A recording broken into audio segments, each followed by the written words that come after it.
বিসমিল্লাহির রহমানির রহিম। প্রিয় যুবক ভাইরা ও সম্মানিত যুবক ভাই, আপনি কি নিরাশ হয়ে যাচ্ছেন? আপনার জীবন নিয়ে কি আপনি শঙ্কিত? হে যুবক, আপনার জীবন নিয়ে কি আপনি পেরেশানিত হয়ে গেছেন? যুবক ভাই, আপনি কি জেলে বন্দী হয়েছেন? মিথ্যা মামলা দিয়ে আপনার বিরুদ্ধে ষড়যন্ত্র করা হয়েছে। ও মুরব্বিয়ানে আযম, ও পিতৃতুল্য বয়সের মুরব্বিয়ানে আযম ও চাচাতুল্য মানুষের আমার, আপনি কি পেরেশানি? তাহলে আপনার জন্য অনুরোধ, আপনি বয়ানটা শুনবেন। আমার ভাইরা, ও যুবক ভাই, আপনি কি কোথাও কোনো চাকরি থেকে ব্যর্থ হয়েছেন?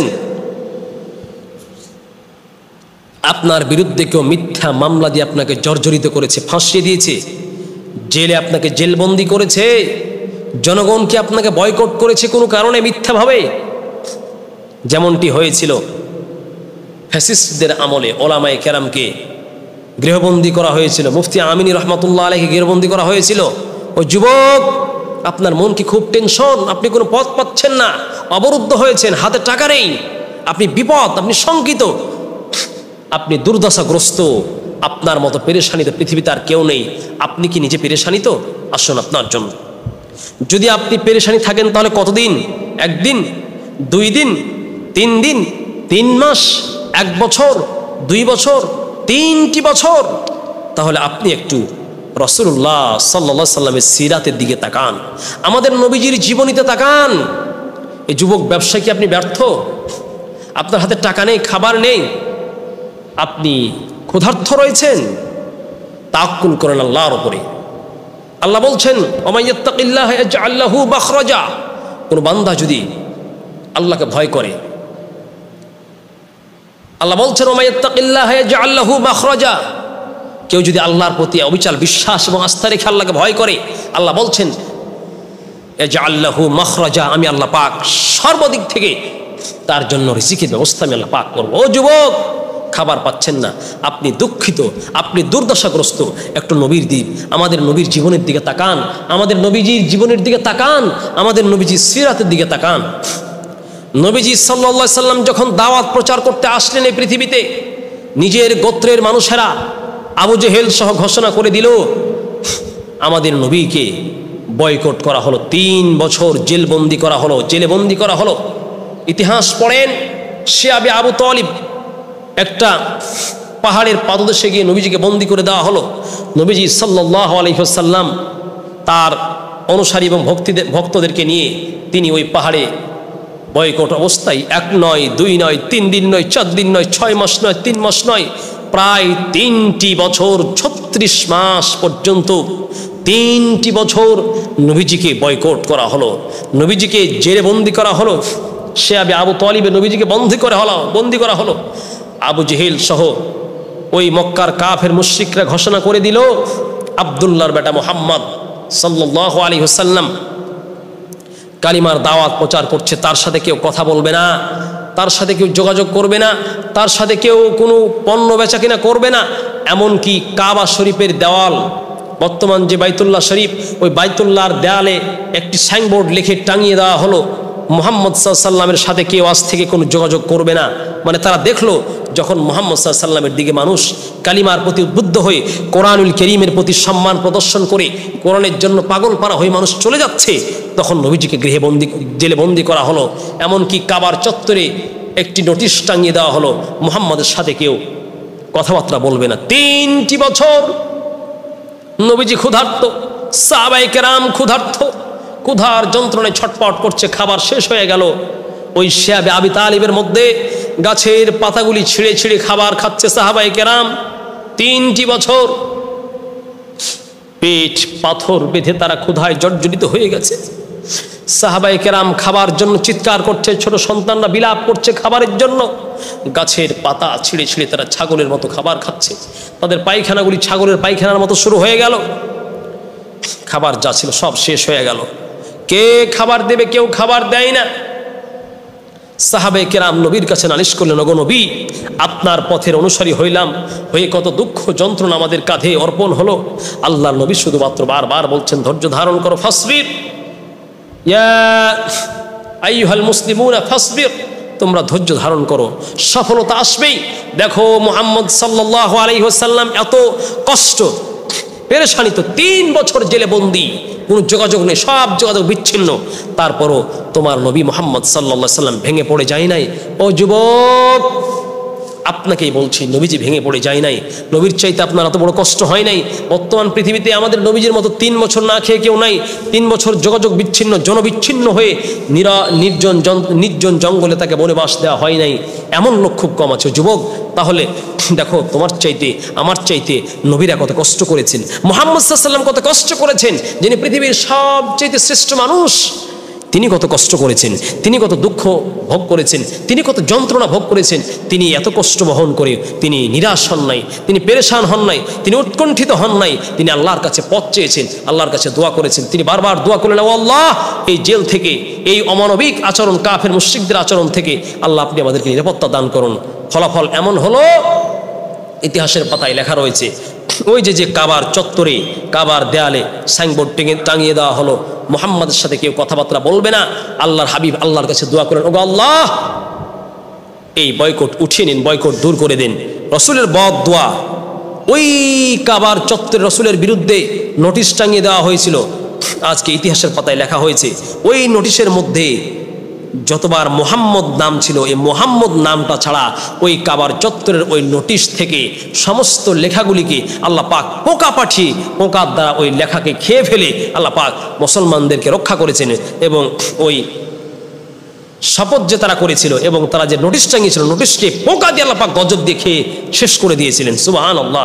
এবং মুহাম্মদ সাল্লাল্লাহু আলাইহি ওয়াসাল্লাম বললেন, তোমরা গিয়ে দেখো কাবার চত্বরে যে দেওয়ালে যে নোটিশ টাঙানো হয়েছে, ওই নোটিশকে আল্লাহর পক্ষ থেকে কীড়া পোকা এসে খেয়ে ফেলেছে। এবং মনসুর ইবনে আসাকির নামের এক কুখ্যাত বেয়াদব নবীজির বিরুদ্ধে ওই নোটিশ লিখেছিল, যার কারণে আজকে ইতিহাসের পাতায় লেখা, আল্লাহর গজবে সে মনসুর ইবনে আসাকিরের হাতটাকে আল্লাহ পাক প্যারালাইসিস দিয়ে আল্লাহ পাক অবশ করে দিয়েছেন। এই জন্য সাবধান, রসুলের সৈনিক, নবীদের সৈনিক, রসুলের সৈনিক, আল্লাহর সৈনিক, বর্তমান যুগের ওলামায়ে কেরামের বিরুদ্ধে মামলা লেখার আগে সাবধান। ও যুবক, ফিরে আসো, রসুলের পথে আসো। হাজার দুর্দশা, হাজার চিন্তা, হাজার পেরেশানি, হাজার কষ্ট, আল্লাহর কাছে তাওয়াক্কুল করুন। আর আল্লাহর কাছে তাওয়াক্কুল করুন, রসুলের প্রতি, রসুলের সুন্নাহর প্রতি আমল করুন, দেখবেন আপনার জীবনে পথ খুলে আসবে। যুবক, হাজার চিন্তা, এদিকে আসো। আল্লাহ বলছেন, ও যুবক, নিরাশ হয়ে যাও, লা তাহজান। আল্লাহ বলছেন, তুমি হাজার জুলুম করেছো, হাজার অত্যাচার করেছো, তার উপরে আসো। বিড়ি খেয়েছো, গাঁজা খেয়েছো, মদ খেয়েছো, যুবক তুমি আসো, আল্লাহকে একটা বার বলো, আস্তাগফিরুল্লাহ। আল্লাহর হাবিব বলছেন, আত্তাইবু মিনাজ জামবি কামা লা জামবালা। আরে হাজার গুনাহ করার পরে একবার যদি যুবক তওবা করো, আল্লাহর হাবিব বলছেন, তওবা করতে দেরি, তোমার জীবনের গুনাহ মাফ করতে আল্লাহর দেরি হয় না, পথ পেয়ে যাবেন, রিজিক নাই। আল্লাহর প্রতি আসুন। 2, আমি আপনাদেরকে পরামর্শ দেব, যুবক, আপন মানুষ আপনাকে দুঃখ দিলে ভেঙে পড়বেন না। আপন ভাই দ্বারা আপনি দুঃখ পেয়েছেন, যুবক, ও সোনার চান যুবক ভাইরা, ইয়ং বয়সের ভাইরা, আপনি আসুন। ইয়ং পোলাপান যারা আছেন, আপনি আসুন, আপনার জন্য কোরআনের মেসেজ। যদি আপন ভাই আপনাকে কষ্ট দেয়, দুঃখ করবেন না। আপন ভাই যদি আপনাকে মারার জন্য ষড়যন্ত্র করে মেরে ফেলে দিবে, তাও দুঃখ করবেন না। আপন ভাই যদি আপনাকে জেলে বন্দি করে, দুঃখ করবেন না। আপন স্ত্রী যদি আপনাকে কটু ভাষায় কথা বলে, দুঃখ করবেন না। আপনি একটু কোরআন পড়েন, আসুন। হযরতে ইউসুফ আলাইহিস সালামের দিকে দেখুন।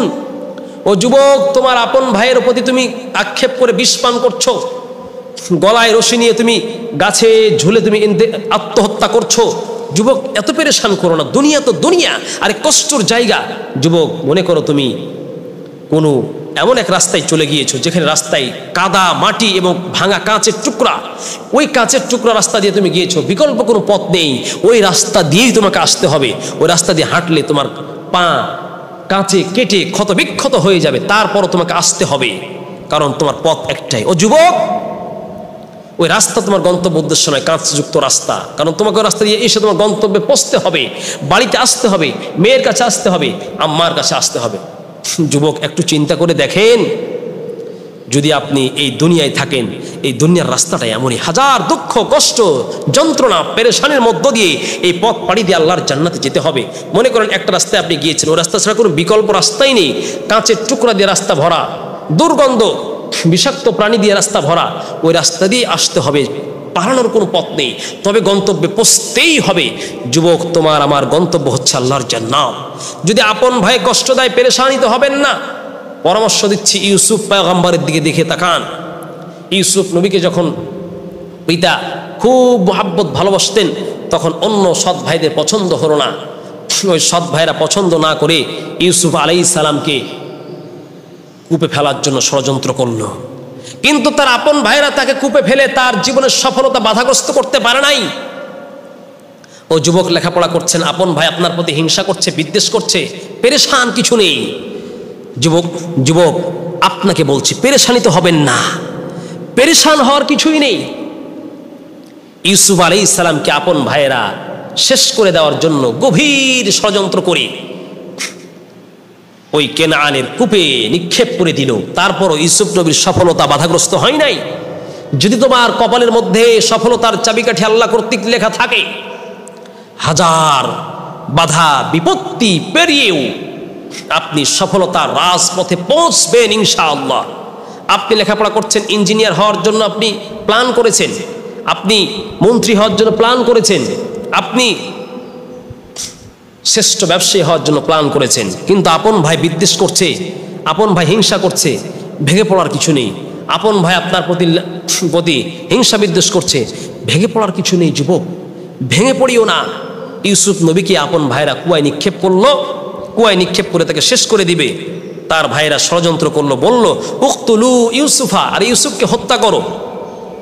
আবিতরাহুহু আরদান ইয়াখলু লাকুম ওয়াজহি আবিকুম। তার ভাইরা ষড়যন্ত্র করলো, উতরুহুহু আরদান, তাকে গভীর কোনো নির্জন জঙ্গলে ফেলে দাও, কুয়ায় ফেলে দাও। তাকে কুয়ায় নিক্ষেপও করলো, কিন্তু ঠেকাতে পারে নাই। তার আপন ভাইরা তাকে কুয়ায় নিক্ষেপ করলো। কুয়ায় পড়ে পড়ে তিনি চিৎকার করলেন, বাবার জন্য, মায়ের জন্য আর্তনাদ করলেন। আল্লাহ রক্ষা করেছেন। আল্লাহ তাকে বলছেন, ইউসুফ, ও পয়গম্বর ইউসুফ। তাফসীরের কিতাবে উল্লেখ রয়েছে, ইউসুফ পয়গম্বরকে যখন কুয়ায় ফেলে দেওয়া হলো, ওই কুয়ার পানির মধ্যে ইউসুফ পানি চুবিয়ে মরে যাবে, এটা আল্লাহ সহ্য করলেন না। কারণ ইউসুফের এখনো হায়াত শেষ হয় নাই, আমি ইউসুফকে মিশরের খাদ্যমন্ত্রী বানাবো। আল্লাহ একটি ফেরেশতাকে ডাক দিয়ে বললেন, ফেরেশতা যাও যাও, ইউসুফ পয়গম্বরকে পানিতে নিচে গভীর পানিতে সে ডুবে পড়ার আগেই তার ওই কুয়ার উপরে একটি তক্তা গিয়ে ধরো। যখন ফেরেশতা কর্তৃক কুয়ার উপরে তক্তা রেখে দেওয়া হলো, ইউসুফ পয়গম্বর কুয়ার মধ্যে ডুবলেন না, তিনি ওই তক্তার উপরে বসে বসে আল্লাহর জিকির করতে থাকলেন। ও যুবক, ইউসুফ পয়গম্বর তো মরে যাওয়ার কথা, ইউসুফ পয়গম্বর তো কুয়ার মধ্যে শেষ হয়ে যাওয়ার কথা। আল্লাহ পাক বললেন, ইউসুফ পয়গম্বর ফালাম্মা যাহাবু বিহি ওয়াজমাউ আন ইয়াজআলুহু ফি গয়াবাতিল জুব্বি, যখন তারা এই কুমন্ত্রণা ষড়যন্ত্র করলো তাকে অন্ধকার কূপে নিক্ষেপ করবে, আল্লাহ পাক বলছেন, ওয়া আউহাইনা ইলাইহি, আমি ইউসুফ পয়গম্বরের কাছে ওহী পাঠালাম, আর ইউসুফ চিন্তা করো না, লাতুনাব্বি আন্নাহুম বিআমরিহিম, এমন একটা দিন আসবে, আজকে যে ভাইরা তোমাকে কূপে নিক্ষেপ করছে, আহ কি চমৎকার কথা। আল্লাহ পাক বলছেন, ইউসুফ তুমি চিন্তা করো না, এই কুয়ায় তুমি মরবে না, তোমাকে একদিন আমি সম্মানিত করে মিশরের খাদ্যমন্ত্রী বানিয়ে দিব, আর এই ভাইদেরকে তোমার কাছে একদিন আমি লাঞ্ছিত করব। এই ভাইরা যারা আজকে তোমাকে কুয়ায় নিক্ষেপ করলো, এর একদিন তোমাকে নিয়ে তোমার কাছে অনুশোচনার পাত্র হয়ে যাবে। পয়গম্বর ইউসুফকে আল্লাহ পাক সান্ত্বনা দিলেন এবং বললেন, ইউসুফ চিন্তা করো না, আল্লাহর প্রতি তাওয়াক্কুল করো, ভরসা রাখো, অবিচল আস্থা এবং বিশ্বাস রাখো। ও হে যুবক, আপনি ইউসুফ নবীর মতো তো কুয়ায় পড়ে যান নাই। আপনি ইউসুফ অ্যাক্সিডেন্ট হয়েছেন, পরীক্ষায় ফেল করেছেন, আপনার হাতে টাকা নেই, পরীক্ষায় ভাইবা দিয়ে আপনি ব্যর্থ হয়েছেন, চাকরি হয় নাই, ফলাফল ভালো আসে নাই, এসএসসি পরীক্ষায় ফেল করেছেন, ইন্টার পরীক্ষায় ফেল করেছেন, কোনো বড় ধরনের পরীক্ষায় গিয়ে ফেল করেছেন, কেন পেরেশান হচ্ছেন? এ দুনিয়া তো ওয়াসি। আল্লাহ বলছেন, ইয়া ইবাদি ইন্না আরদি ওয়াসিআতুন, আমার জমিন অনেক প্রশস্ত। যুবক, আপনার জন্য প্রশস্ত, না হলে ব্যবসা করেন, না হলে বাণিজ্য করেন, আপনার কপালে যা আছে তা আসবেই, কপালে যা নাই তা আসবে না। ইউসুফ নবীকে কুয়ার মধ্যে ফেলে নিক্ষেপ করা হলো, তাকে ধ্বংস করে দিবে, তারপর আল্লাহ পাক তাকে রক্ষা করে মিশরের খাদ্যমন্ত্রী বানিয়ে দিলেন। সুবহানাল্লাহ ওয়া বিহামদিহি। অতএব যুবক, পেরেশান হয়েও না। এই যুবক ভাই, তোমার পাও দুটো আমি ধরি দাদা, পেরেশান হওয়ার কিছু নেই। কিসের পেরেশান?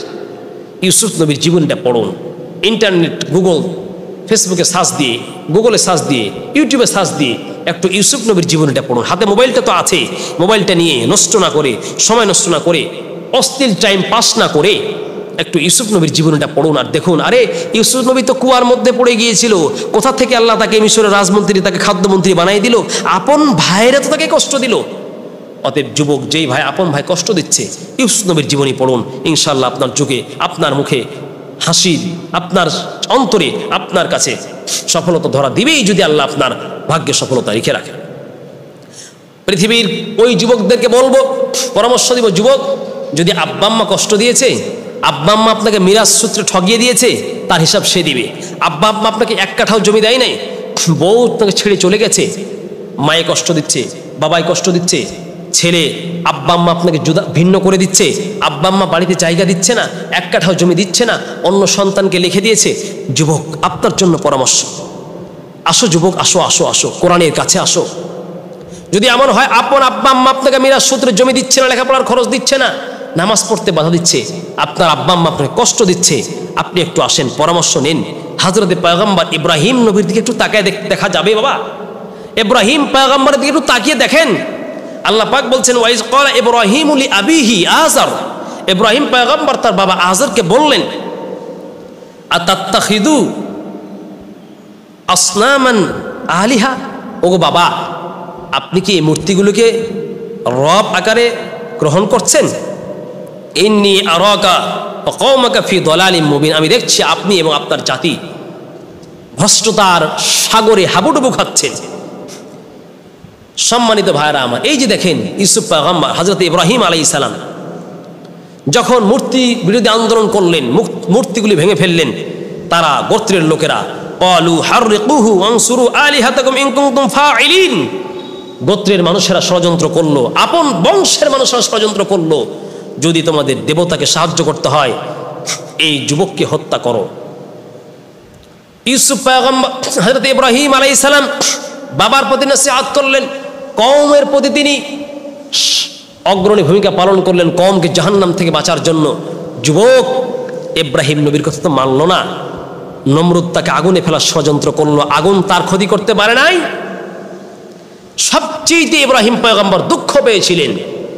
40 দিন যাবৎ আগুনের কুণ্ডলী তৈরি করা হলো, 40 দিন পর্যন্ত বিশাল কাঠ দিয়ে আগুনের কুণ্ডলী জ্বালানো হলো, ওই আগুনের কুণ্ডলীতে ইব্রাহিম পয়গম্বরকে নিক্ষেপ করা হলো। ইব্রাহিম পয়গম্বর তখন কেঁদেছিলেন যখন দেখছেন বাবা আযর আজকে পুরানোর দিনে ইব্রাহিম পয়গম্বরকে সহযোগিতা করবে। বাবা বাবা তাকে সহযোগিতা করবে, বলবে ইব্রাহিম এদিকে, আমি তোর বাবা, আমার সাহায্য নে।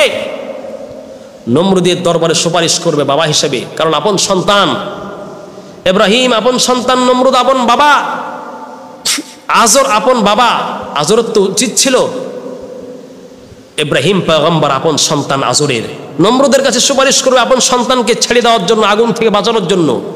যখন ইব্রাহিম পয়গম্বর দেখলেন আহারে ওই চড়কে যখন আগুন নিক্ষেপ করছে, তখন আপন বাবা আযর ইব্রাহিমকে পোড়ানোর জন্য আযরকে সহযোগিতা করছে, আযরের দলে হয়ে ইব্রাহিমকে পোড়ানোর জন্য এগিয়ে যাচ্ছে। ইব্রাহিম নবী তখন কষ্ট পেয়েছিলেন, কষ্ট পেয়ে তিনি খুব কষ্ট পেয়েছিলেন। যুবক দেখো, আপন বাবা আযর ইব্রাহিমকে পোড়ার জন্য কত ষড়যন্ত্র করলো নমরুদের সাথে মিলে।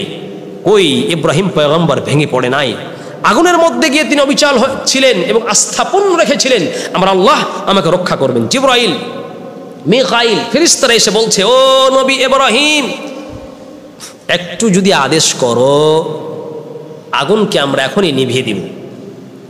পয়গম্বর ইব্রাহিম বলছেন, আমার আল্লাহ কি দেখছেন না? ওহে যুবক, কেন তুমি আত্মহত্যা করতে যাচ্ছ? কেন তুমি আপন মায়ে কষ্ট দিলে খুব দুঃখিত হচ্ছ? কেন তুমি আপন বাবা কষ্ট দিলে, আপন বাবা দুঃখ দিলে? আপন বাবা তোমাকে এক কাঠাও মিরাজ সূত্রে কোনো জমি দেয় না। দেখ, আল্লাহর জমিন খুব প্রশস্ত, তোমার দেহে শক্তি আছে, তোমার বিদ্যা আছে, তোমার বুদ্ধি আছে, তোমার তো শিক্ষাগত ডিগ্রি আছে। আপন বাবার কষ্টে, আপন বাবার দুঃখ দেওয়া নিয়ে তুমি পেরেশান হয়েও না। দেখো পয়গম্বর ইব্রাহিমকে আপন বাবা নমরুদের সাথে মিলে আপন বাবা ইব্রাহিমকে পোড়ার জন্য ষড়যন্ত্র করছে।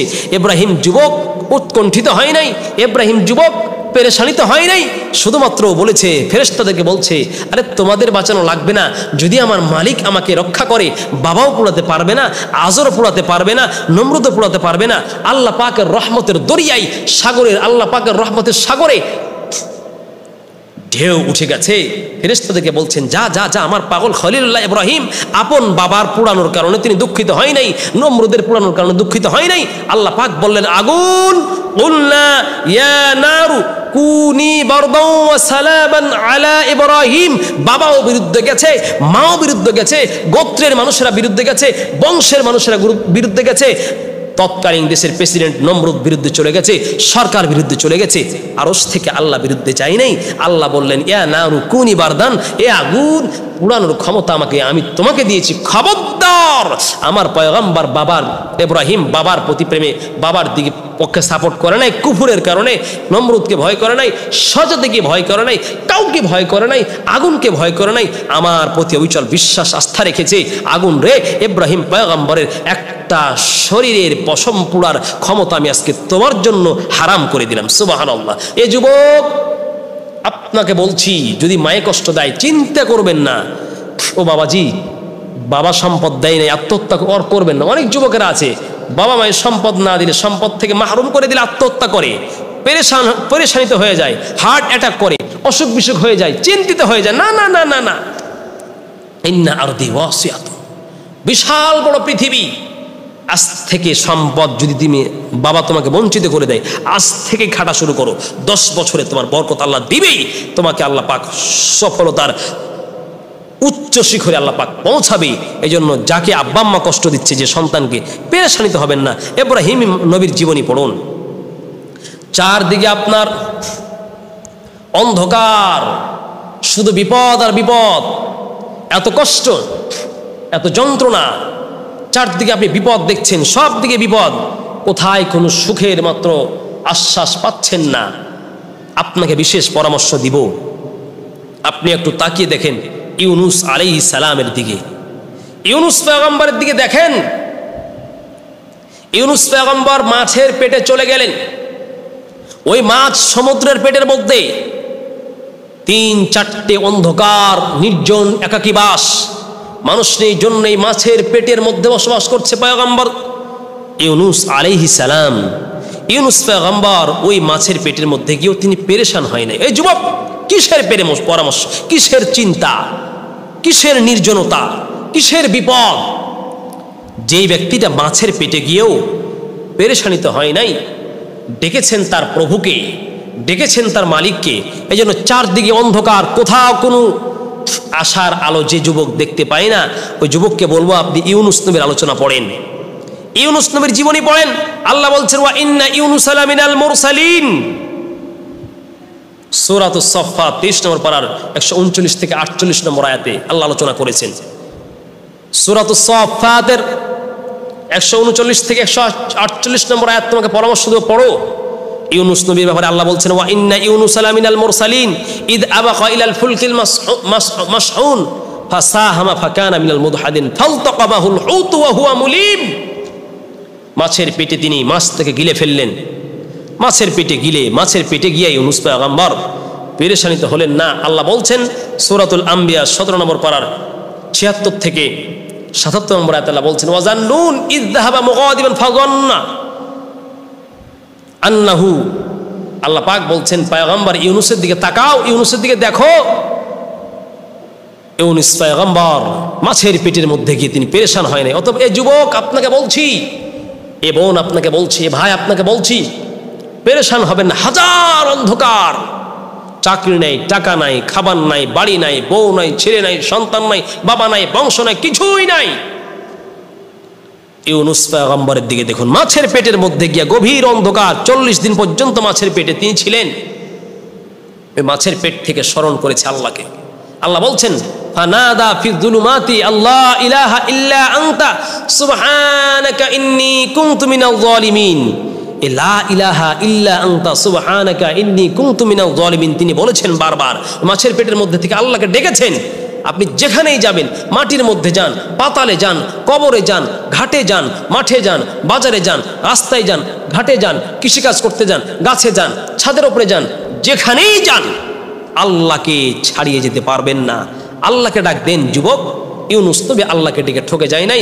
আল্লাহ বলছেন ওয়ানাজ্জাইনাহু মিনাল গাম্মি, ইউনুস নবী আমাকে বারবার বলেছে লা ইলাহা ইল্লা আনতা সুবহানাকা ইন্নী কুনতু মিনাজ জালিমিন। যুবক রে, এই দোয়া তিনি বারবার পড়েছেন। আল্লাহ বলছেন পয়গম্বর ইউনুস এই দোয়া পড়েছে, এই কারণে আমি আল্লাহ পাক বলছেন, আল্লাহ বলছেন ওয়ানাজ্জাইনাহু, আমি আল্লাহ পাক তাকে মুক্তি দিয়েছি, আমি আল্লাহ পাক তাকে মুক্তি দিয়েছি, আমি আল্লাহ পাক তাকে নিরাপত্তা দিয়েছি। আল্লাহ বলছেন যুবক রে ওয়া কাযালিকা নুনজিল মুমিনিন, আল্লাহ বলছেন ও যুবক, ইউনুস নবীকে আমি মুক্তি দিয়েছি, ইউনুস নবীকে হাজার টেনশন বিপদ থেকে আমি নিরাপত্তা দিয়েছি। যুবক, তোমারও চিন্তা করার কারণ নেই। ইউনুস নবীর মতো যদি একটু আস্থা এবং বিশ্বাস রেখে তুমি এগিয়ে যেতে পারো আর এই দোয়া পড়ো লা ইলাহা ইল্লা আনতা সুবহানাকা ইন্নী কুনতু মিনাজ জালিমিন, তাহলে তোমার জন্যই সফলতা। আমি আল্লাহ পাক ইউনুস নবীর মতো হাজার বিপদ থেকে, হাজার চিন্তা থেকে, হাজার আশঙ্কা থেকে, হাজার ভয় থেকে আমি আল্লাহ পাক তোমাকে ইউনুসের মতো বাঁচায় দেব। সুবহানাল্লাহ। যুবক, এই জন্য ইউনুস নবীর জীবনী পড়ুন।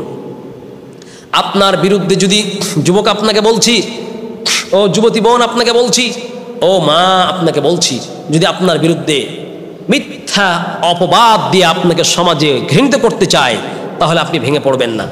দেখুন আম্মাজান আয়েশা সিদ্দিকা রাদিয়াল্লাহু তাআলা আনহা, আয়েশা সিদ্দিকা রাদিয়াল্লাহু তাআলা আনহা এত সুন্দর মহিয়সী নারী, তিনি রসুলের স্ত্রী, আমাদের আম্মা জান।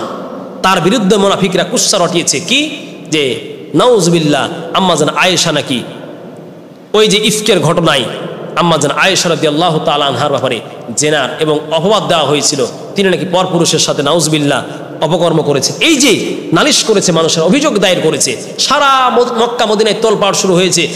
আয়েশা রাদিয়াল্লাহু তাআলা আনহা চিন্তিত, পেরেশানিত, তিনি ভেঙে পড়েন নাই। একবার বাবার কাছে যাচ্ছেন, একবার স্বামী মুহাম্মদ সাল্লাল্লাহু আলাইহি ওয়াসাল্লামের কাছে যাচ্ছেন, তিনি ভেঙে পড়েন নাই। আল্লাহকে স্মরণ করেছেন, আল্লাহকে স্মরণ করেছেন বারবার। এই যে মুহাম্মদ সাল্লাল্লাহু আলাইহি ওয়াসাল্লামের স্ত্রী আম্মাজান আয়েশা আল্লাহকে স্মরণ করেছেন, আল্লাহর প্রতি তিনি অবিচল আস্থা এবং বিশ্বাস রেখেছেন।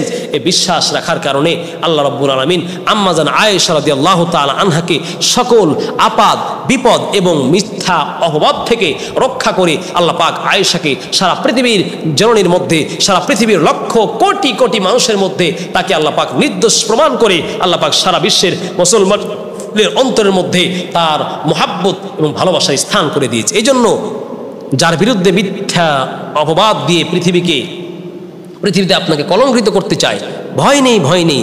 আম্মাজান আয়েশার জীবনী পড়ুন। আপনি যে ব্যক্তি তীব্র অসুস্থতায় আছেন, আপনি পেরেশান হবেন না। দুরারোগ্য ব্যাধিতে যে আক্রান্ত হয়েছেন, ক্যান্সার হয়ে আক্রান্ত হয়েছেন, ও যুবক, ও মুরব্বী ভাইয়েরা আমার, আপনি অক্লান্ত পরিশ্রম করে দিন চলছেন, আপনি দুরারোগ্য ব্যাধিতে আক্রান্ত হয়েছেন, আপনার পেরেশান করার দরকার নেই। পরামর্শ আপনাকে দিচ্ছি যুবক, অত্যাধিক দুরারোগ্য ব্যাধি যার চিকিৎসা পাওয়া যায় না, বাংলাদেশেও পান না, ভারতে পান না, পৃথিবীর কোথায় তার কোনো চিকিৎসা পান না, ওই পরামর্শ আমি আপনাকে দিচ্ছি। আসুন আপনি জীবনে পড়ুন হযরতে আইয়ুব আলাইহিস সালাম।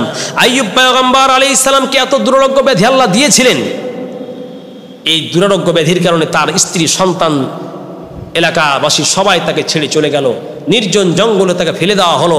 সাইয়েদনা হযরত আইয়ুব আলাইহিস সালামকে, এই আইয়ুব পয়গম্বরের এত দুরারোগ্য ব্যাধি, যে ব্যাধির কারণে সবাই তাকে ছেড়ে চলে গেল, আইয়ুব পয়গম্বর পেরেশান হয়ে যায় নাই, মালিককে ভুলে যায় নাই। ওরে যুবক, আপনি তো মুহাম্মদ নবীর উম্মত, এই যুবক আপনার জন্য তো হাজার লক্ষ ওলামায়ে কেরাম বসে আছে, পরামর্শ নিন। আইয়ুব নবীর দিকে তাকান, রোগে আক্রান্ত হয়েছেন, ভালো করতে পারছেন না, পেটের যন্ত্রণা, হাতের যন্ত্রণা, ক্যান্সার হয়েছে, ব্রেনের সমস্যা, high pressure, low pressure, diabetics. চিন্তা করো না রে বাবা, আপনি তো এমন হয়ে যায় নাই আপনার আব্বা আম্মা আপনাকে নির্জনে ফেলে দিয়েছে, আপনি এমন হয়ে যায় না আপনার স্ত্রী সন্তান আপনাকে ছেড়ে চলে গেছে। দেখুন আইয়ুব নবীর পাশে কেউ নাই, সবাই ছেড়ে চলে গেছে, তারপরও আইয়ুব পয়গম্বর নিরাশ হন নাই, পেরেশানিত হন নাই, তিনি উৎকণ্ঠিত হন নাই। আইয়ুব পয়গম্বরকে আল্লাহ এত সম্মান দিয়েছেন, আল্লাহ পাককে তিনি বারবার ডেকেছেন।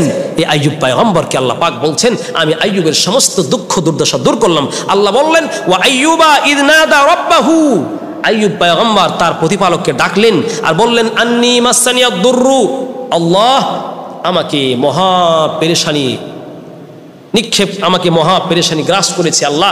ও আনতা আরহামুর রাহিমিন, ও মালিক আমি পেরেশানি, কিন্তু আপনি তো হচ্ছেন দয়ালু, আপনি হচ্ছেন আরহামুর রাহিমিন, আপনি হচ্ছেন করুণার সাগর, আপনি হচ্ছেন রহমতের ভান্ডার। ও যুবক, আপনি দুরারোগ্য ব্যাধিতে আক্রান্ত, আপনাকে বলছি, আপনাকে আসুন আসুন আইয়ুব নবীর জীবনী পড়ুন। 17 নম্বর পারা সূরাতুল আম্বিয়া 83 থেকে 84 নম্বর আয়াতে আইয়ুব নবীর জীবনী আল্লাহ স্মরণ করাচ্ছেন আপনাকে। আল্লাহ বলছেন ফাস্তাজাবনা লাহু, আমি আইয়ুব নবীর দোয়া কবুল করলাম। ফাকাশাফনা মা বিহি মিন দুররিন, আমি আল্লাহ পাক তাকে চিন্তা পেরেশানি দূর করে দিলাম। ওয়া আতাইনাহু আহলাহু ওয়া মিসলাহুম মাআহুম রাহমাতাম মিন ইনদিনা, আমি আইয়ুব পয়গম্বর রোগে দুরারোগ্য ব্যাধিতে আক্রান্ত হইল, আমি পরীক্ষা করলাম। এই পরীক্ষায় আইয়ুব পয়গম্বর জিপিএ 5 পাইলো, গোল্ডেন এ প্লাস পাইলো, জান্নাতি হয়ে গেল। আল্লাহ বলছেন ফাকাশাফনা মা বিহি, আমি মিন দুররিন, আইয়ুব পয়গম্বরের সমস্ত জ্বালা যন্ত্রণা চিন্তা পেরেশানি সব দূর করলাম। ওয়া আতাইনাহু আহলাহু ওয়া মিসলাহুম মাআহুম, আর আইয়ুব পয়গম্বরের পরিবার পরিজন তারা যাকে ছেড়ে চলে গেল আমি তার সম্পদ ফিরায় দিলাম, আমি তাকে সোনার ফড়িং দান করলাম। অতএব যুবক, এই দুনিয়ার পরীক্ষায় ভেঙে পড়বেন না, আইয়ুব নবীর জীবনের দিকে তাকান, আইয়ুব পয়গম্বরের জীবনী স্মরণ করুন। যারা দুরারোগ্য ব্যাধিতে আক্রান্ত হয়েছেন আইয়ুব নবীর জীবনী পড়ুন। এত প্রচণ্ড যেই রোগে তিনি আক্রান্ত হয়েছেন সবাই তাকে নিক্ষেপ ছিছি করা শুরু করেছে, তারপরও তিনি আল্লাহকে ভুলে নাই, আল্লাহ বলছেন ফাকাশাফনা মা বিহি মিন দুররিন, আমি তার সব কষ্ট দূর করলাম। ওয়া আতাইনাহু আহলাহু ওয়া মিসলাহুম মাআহুম, আমি তার সব কিছুকে ফেরত দিলাম, তাকে আমি সম্মানের পাত্র বানিয়ে দিলাম। সুবহানাল্লাহ।